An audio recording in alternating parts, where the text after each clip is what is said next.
You can't know what a beaver's really thinking, but as first impressions go, it seems positive. They're able to transform the landscape and they provide ecosystem services. For example, they'll help this landscape hold more water, so having beavers here will reduce that risk. They put beavers on land everyone had already given up on.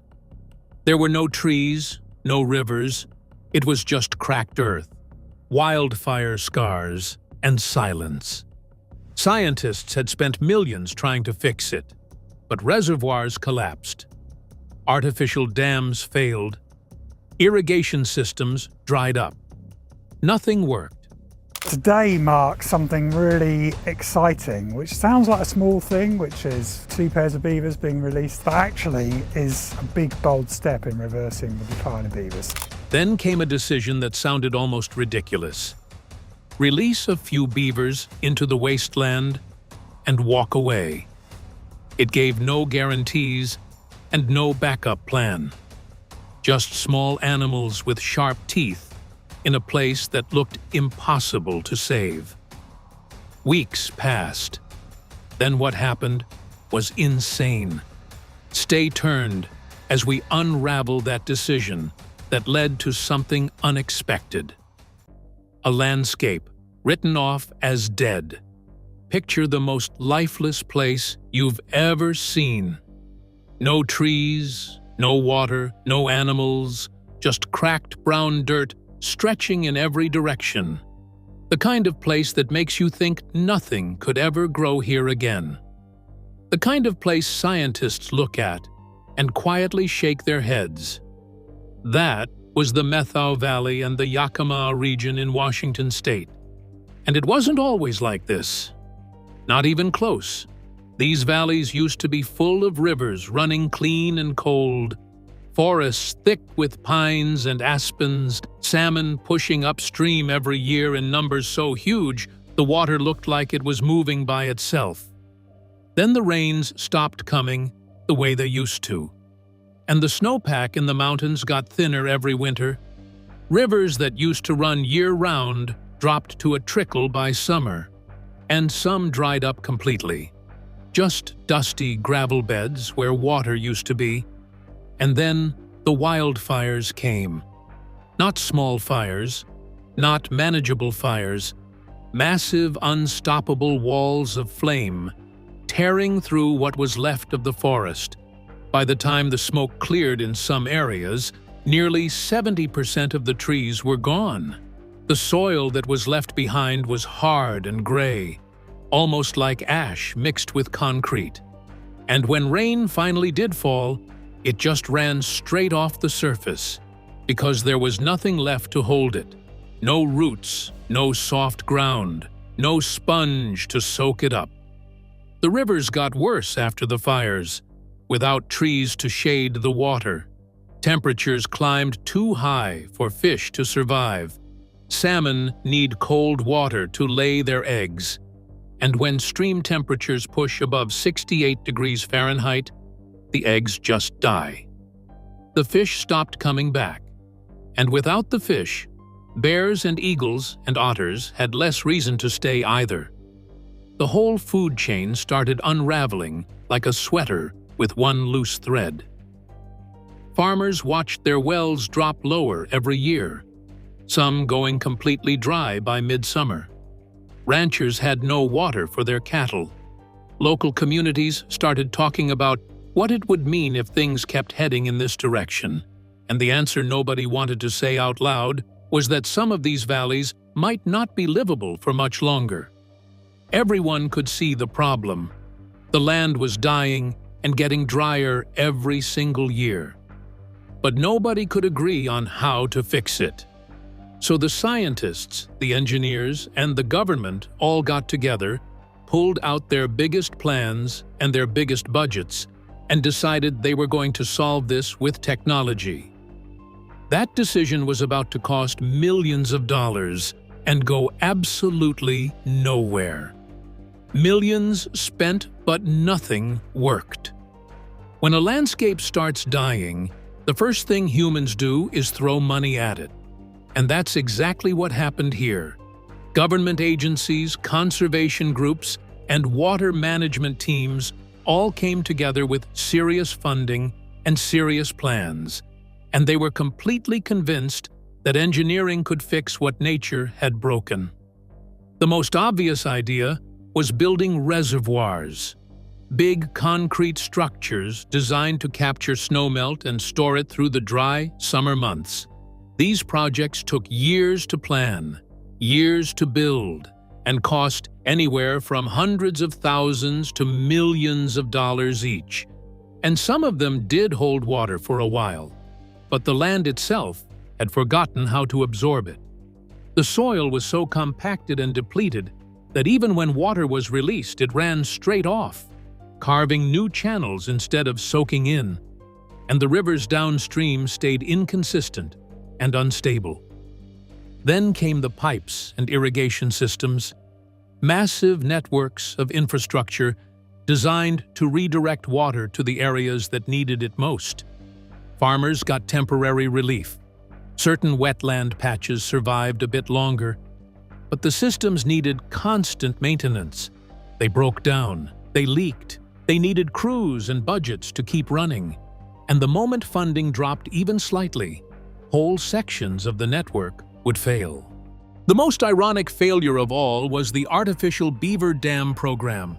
Scientists knew that real beaver dams had historically done something incredible for water systems, slowing rivers down, spreading water across floodplains, letting it sink deep into the soil where it could feed springs and wells for months after the rain stopped.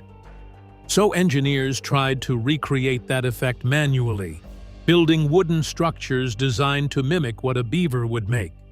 Some projects spending up to $2 million constructing dozens of these artificial dams across a single river system.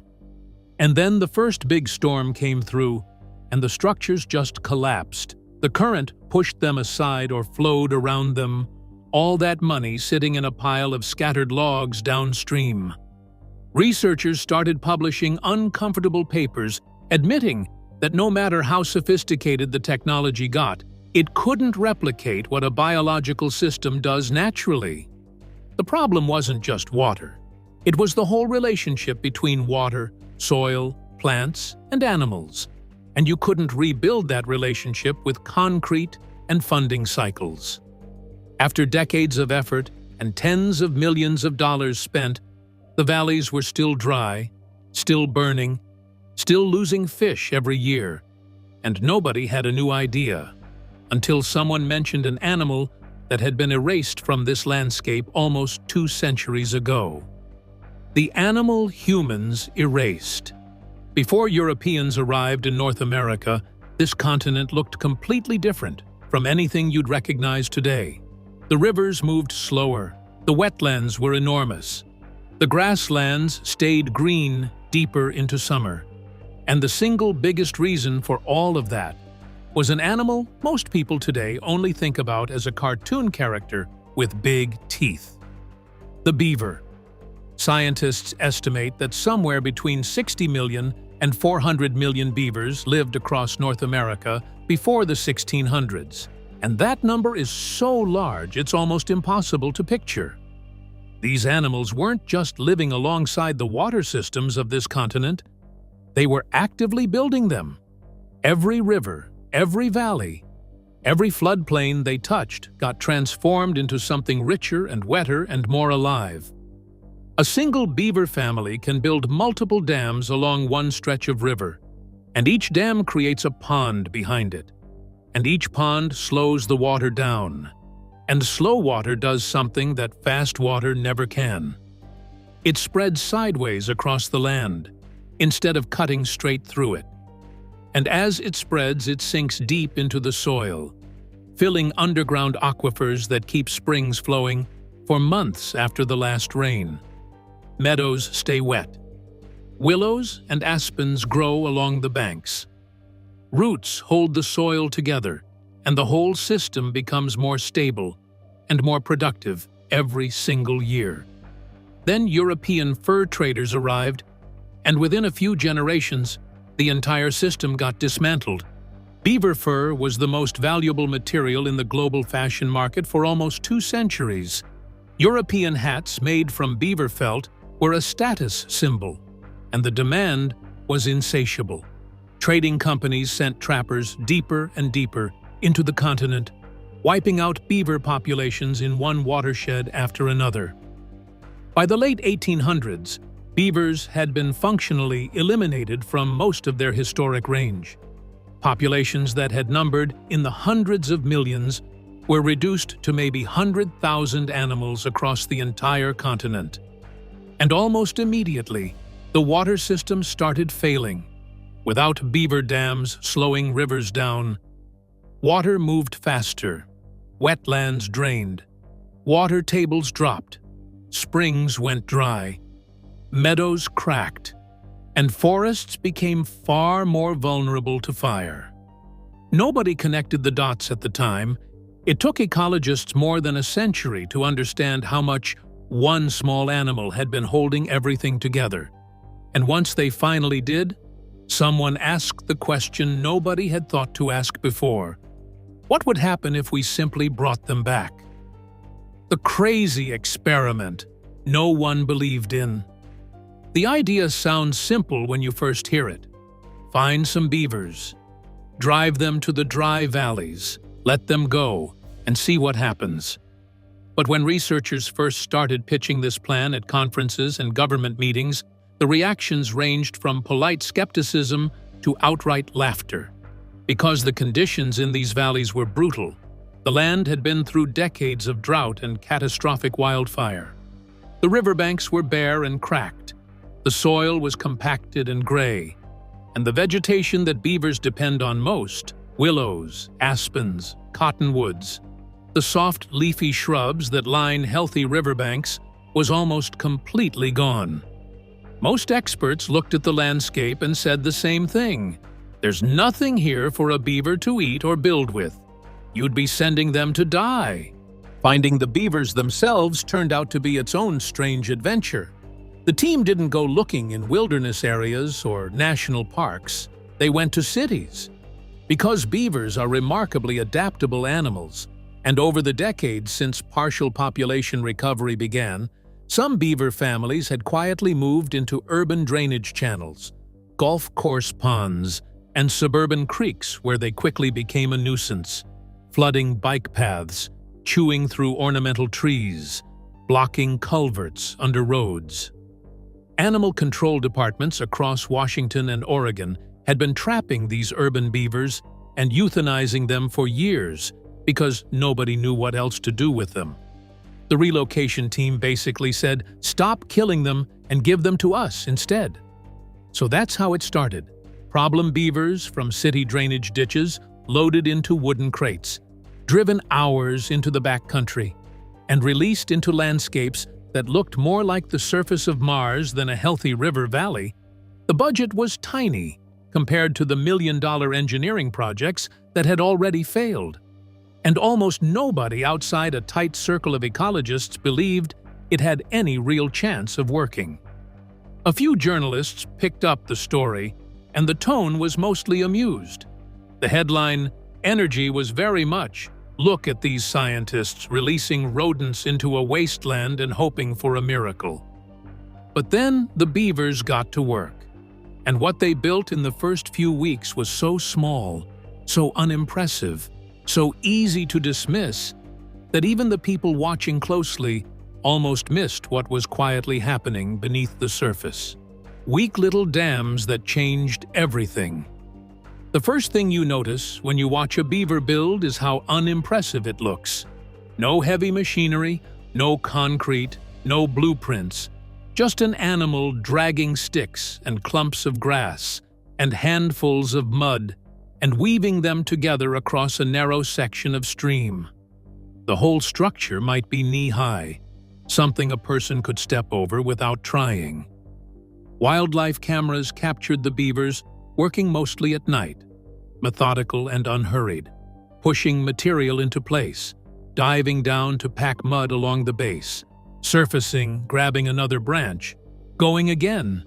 And by morning, there'd be this modest little tangle of debris sitting in the creek that researchers watching the footage would look at and think, That's not going to do much. But here's what was happening that the cameras couldn't show. The dam didn't need to be tall to work. It just needed to slow the water down. Even a small dam raises the water level slightly upstream, and raised water spreads sideways. It creeps into the dry, cracked soil along the banks. It finds old root channels and pushes downward, rehydrating ground that hadn't been properly wet in years. And then the snowmelt arrived. Every spring, the mountains release months of accumulated snow all at once. And in a landscape without beaver dams, that pulse of water hits the valley fast, picks up speed, carves the stream bed deeper, and rushes out of the watershed within days, taking topsoil with it and leaving the land just as dry as before by midsummer. But this spring was different. The beaver dams caught that pulse, held it back just enough, spread it just wide enough, that instead of racing through the valley, the water lingered. It pooled in low areas that had been dry for decades. It seeped downward through the soil column, and researchers taking moisture readings along the banks came back with numbers that made them check their equipment twice. Soil moisture in areas closest to beaver activity had jumped 30 to 40%. That might sound like a technical measurement, but on the ground it's the difference between soil that turns to dust in your hand and soil that holds its shape, dark and cool and full of life. It means plant roots can reach water again. It means underground springs that had gone silent start whispering. The soil was waking up, and it was about to wake up everything else around it. The valley comes back to life. 3 years. That's the number that keeps coming up when researchers talk about beaver-driven restoration. 3 years from the moment a beaver family builds its first dam to the moment the landscape around it starts looking genuinely, visibly, unmistakably alive. That sounds like a long time until you compare it to the decades of engineered solutions that produced almost nothing. The first signs were subtle, a smear of green along a bank that had been brown and bare for years, a clump of willow shoots pushing up through cracked soil near a dam, the kind of thing you might walk past without noticing. But researchers photographing the same spots every few weeks could watch the green creeping outward like a slow tide. Willows were the breakthrough plant. They love wet soil. They grow fast once they have consistent water, and their roots go deep and hold the banks together, stopping erosion. And as willows established, they created shade over the stream. And shade meant cooler water temperatures. And cooler temperatures meant the stream was quietly becoming habitable again for species that had long since given up on it. Cottonwoods came next, then aspens, then sedges and rushes, spreading across what used to be bare gravel bars. The vegetation was doing something engineers had tried and failed to do artificially for decades, stabilizing banks, filtering water, and building organic matter back into the soil with every leaf that fell and decomposed. And then the animals arrived, first the insects, aquatic invertebrates moving back into the newly cool and complex stream habitat, then the birds that eat them, swallows hunting over the water, herons picking through the shallows, red-winged blackbirds staking out territory in the new reeds, then the mammals, muskrats, mink, river otters spotted for the first time in years in stretches of stream where they hadn't been recorded in living memory. Wildlife surveys in restored areas compared species counts to baseline data from before the beavers arrived, and the results were staggering. Areas that had recorded a few dozen species were now logging over 100, not after a century of careful management, after 3 years of one beaver family doing what beavers have always done. The land wasn't just recovering, it was accelerating. Each new species making the habitat richer for the next. Each new plant holding more water and building more soil, the whole system compounding toward health, like it had been waiting for permission. But the most emotional moment was still coming. One species that locals had stopped expecting to ever see again was about to make its return.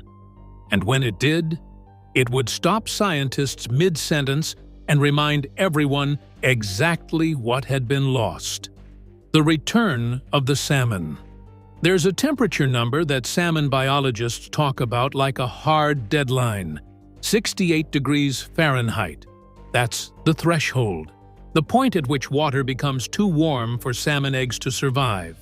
Go above it consistently, and the eggs die. The embryos fail to develop, and an entire generation of fish simply doesn't happen. For years, the streams in these valleys had been blowing past that number every single summer, without tree cover to shade the water, and the salmon that had once pushed into these watersheds in their thousands just stopped coming. Not because they were hunted out, not because someone blocked their path, but because the water had become a place where their young could not survive. Then the beaver ponds changed the equation entirely. Here's what a beaver pond does to water temperature that no engineer has managed to replicate cheaply. It creates depth, and deep, slow water holds cold temperatures far better than shallow, fast water. The ponds also allow water to sink into the ground and travel downstream as cool groundwater seeping back up through the stream bed. So even on the hottest August days, a stream running through a beaver-restored section stays measurably colder than the same stream just a few hundred meters away without beaver influence. Researchers started recording temperatures in restored sections and comparing them to unrestored sections nearby. The difference was sometimes as much as 10 degrees Fahrenheit. The restored sections were holding consistently below that critical threshold, even during regional heat waves that were breaking historical records. The salmon noticed before the scientists had finished writing it up. The first confirmed spawning in a restored section happened quietly. A field researcher checking a monitoring site spotted the characteristic gravel disturbance. The oval depression called a red where a female salmon had fanned away fine sediment and deposited her eggs. It was the first active salmon red recorded in that particular tributary in over a decade. Within 2 more seasons, the numbers had compounded the way everything else in these restored valleys seemed to compound. Fish counts in beaver-influenced sections ran 4 to 5 times higher than in unrestored sections nearby. And it wasn't just salmon. Steelhead trout returned. Bull trout pushed further into the watershed. With the fish came everything that depends on them. Bears fishing the shallows in late summer, eagles perching in the new cottonwoods, the nutrients from decomposing fish carcasses feeding the soil, and the trees along the bank in a cycle that had been broken for a generation and was now quietly stitching itself back together. The food chain that had unraveled like a loose thread was weaving itself tight again. And what nobody had fully predicted yet, what was about to be discovered almost by accident during one of the worst fire seasons the region had ever recorded, was that the beavers hadn't just brought the water back. They had built something that could stop fire dead in its tracks. Beavers versus wildfire. The summer researchers figured out what beaver wetlands do to wildfire was the same summer a massive fire tore through a large section of the Methau Valley. The kind of fire that moves faster than people expect, jumping roads and fire breaks, turning hillsides orange overnight. The kind that makes firefighting crews fall back and focus on protecting structures because stopping the fire itself is no longer a realistic option. Aerial crews were mapping the burn perimeter from above, and something in the satellite data didn't make sense. There were patches, green, irregular shapes sitting right inside the burn zone. Areas where the fire had clearly reached and then simply stopped. The vegetation was intact, The trees were standing. The ground cover was completely unburned. Every single one of those green patches was a beaver wetland. When researchers went in on the ground after the fire and started comparing burn statistics between beaver-influenced areas and the surrounding landscape, the numbers were almost impossible to reconcile with what they thought they understood about wildfire behavior. In areas with active beaver activity, only 2 to 3% of trees had burned. In the surrounding landscape without beaver influence, the figure was closer to 60%. The mechanism is straightforward once you understand it. Beaver ponds and the wetlands they create raise the water table across a wide area around them. Saturated soil doesn't burn. Wet grass doesn't carry flame the way dry grass does. Green leafy willows and aspens with high moisture content don't ignite the way stressed dry conifers do. The whole fuel load of a beaver wetland is fundamentally different from the surrounding landscape. And fire moving across dry ground simply loses energy when it hits that saturated zone, and often stops advancing entirely. Firefighters who had been working these landscapes for decades started paying very close attention, because the implications were enormous. Every dollar spent relocating a beaver family wasn't just buying water restoration or fish habitat. It was potentially buying a fire break that would renew itself every year, expand itself every season, and never once need a maintenance crew or a budget line to keep functioning. Traditional fire breaks, the cleared strips of land that crews cut by hand or heavy machinery to slow fire spread, cost tens of thousands of dollars per mile to create and need constant maintenance to stay effective. A beaver wetland creates a far more robust barrier for a few $1,000s in relocation costs, and then just keeps growing outward on its own. The fire agencies started showing up at ecologist presentations, which was something that had never really happened before, and everyone in those rooms was starting to ask the same question. How much money had nature just saved, and what would it save if we finally committed to scaling this up everywhere? The cheapest climate solution on Earth. When the accountants and the conservationists finally sat down together and started running the real numbers. The results were the kind of thing that makes people in government meetings go very quiet and stare at the table for a long moment. Relocating a single beaver family costs somewhere between $2,000 and $8,000 when you factor in the trapping, the health checks, the transport, the field team, and the monitoring equipment set up afterward. That's the entire budget. A one-time cost for an animal that then works completely for free every single day for the rest of its life. Expanding its own infrastructure, raising its own offspring, and compounding its positive impact on the landscape season after season without a single additional invoice. Compare that to the artificial dam projects running up to $2 million each and collapsing in the first major storm. Compare it to the irrigation networks requiring constant maintenance crews and replacement parts just to function. Compare it to the reservoir systems that could store water but couldn't get it into the soil where it actually needed to go. The beaver doesn't just outperform those projects on cost, it outperforms them on every single measurable metric at the same time. Farmers in restored valleys started noticing their wells recovering. Groundwater levels that had been steadily dropping for years began stabilizing and in some cases rising meaningfully. Wildlife surveys in beaver-restored zones were recording explosions in biodiversity, recording over 100 insects, amphibians, birds, and mammals all stacking up in the newly complex and productive habitat that expanding wetlands were continuously generating. The fire protection value was making emergency management agencies quietly recalculate their long-term budgets.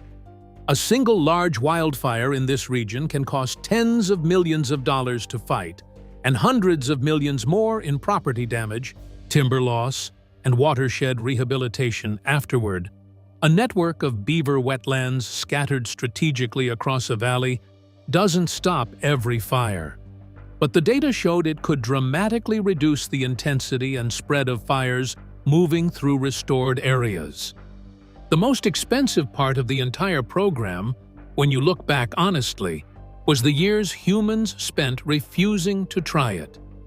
Every season without beavers was a season of water lost, soil further degraded, fires burning hotter and wider, and fish failing to return to streams that were slowly becoming cold enough to support them again. The solution had been available the entire time.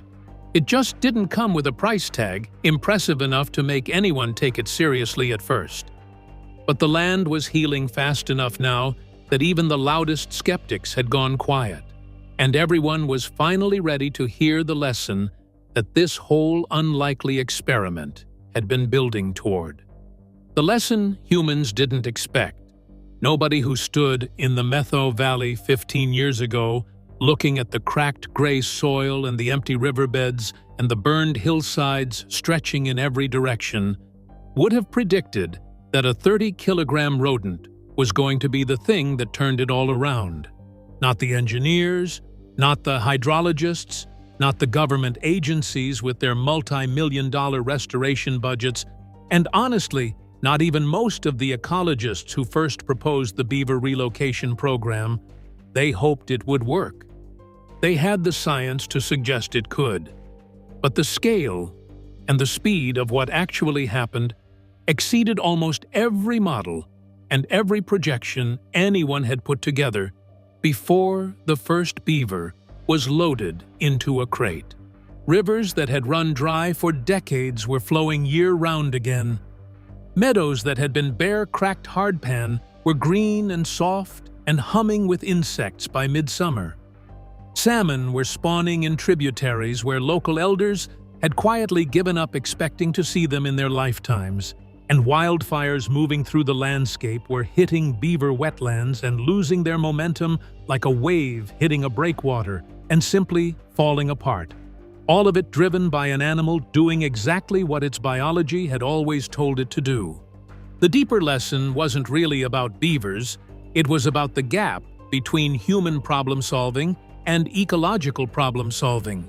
When humans look at a broken landscape, we instinctively reach for infrastructure, for technology, for engineered solutions we can point to and photograph and include in a funding report. We build things because building things feels like doing something. It feels like progress. It feels like control. But ecosystems aren't broken machines waiting for replacement parts. They're broken relationships waiting for the right species to come back and restart a conversation that was interrupted. The beaver didn't fix the valley by adding something new or clever or expensive. It fixed it by restoring a process that had been running successfully for millions of years before the fur trade tore it out and walked away.